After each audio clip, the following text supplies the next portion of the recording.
কি ধরনের গুনাহে লিপ্ত হলে আল্লাহ ওই ব্যক্তির দিক থেকে মুখ ফিরিয়ে নেন? ভাইরা আমার, নবী করিম সাল্লাল্লাহু আলাইহি ওয়াসাল্লাম একটি প্রসিদ্ধ হাদিস আছে, তিনি বলেছেন, সালাসাতুন লা ইয়াকাল্লিমুহুমুল্লাহু ওয়া লা ইউযাক্কিহিম ওয়া লা ইয়ানজুরু ইলাইহিম ওয়া লাহুম আযাবুন আলীম।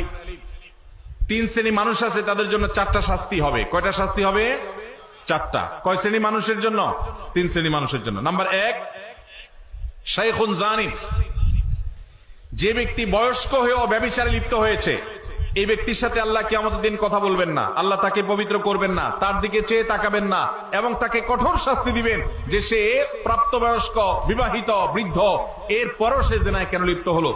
নাম্বার দুই, ওয়া মালিকুন কাযযাব, যেই রাজা, যেই শাসক প্রজাদের সাথে মিথ্যা কথা বলে, প্রতারণা করে, ডাহা ডাহা মিথ্যা কথা বলে, এরকম বাদশাহ, এরকম রাজা, এরকম শাসক, তাদেরকে নবী সাল্লাল্লাহু আলাইহি ওয়াসাল্লাম বলেছেন কিয়ামতের দিন আল্লাহ তাদের সাথে কথা বলবেন না, তাদের গুনাহগুলোকে মাফ করবেন না, পবিত্র করবেন না, এবং আল্লাহ তাদের দিকে তাকাবেন না, চেয়ে দেখবেন না, এবং তাদের জন্য কঠোর শাস্তি রয়েছে। আর তিন নম্বর হলো ওয়াইলুন মুস্তাকবির, যেই গরিব পরিবার, মানুষটা গরিব আবার অহংকার করে, তো এই ব্যক্তিকেও আল্লাহ রাব্বুল আলামিন কিয়ামতের ময়দানে এই শাস্তিগুলো দিবেন।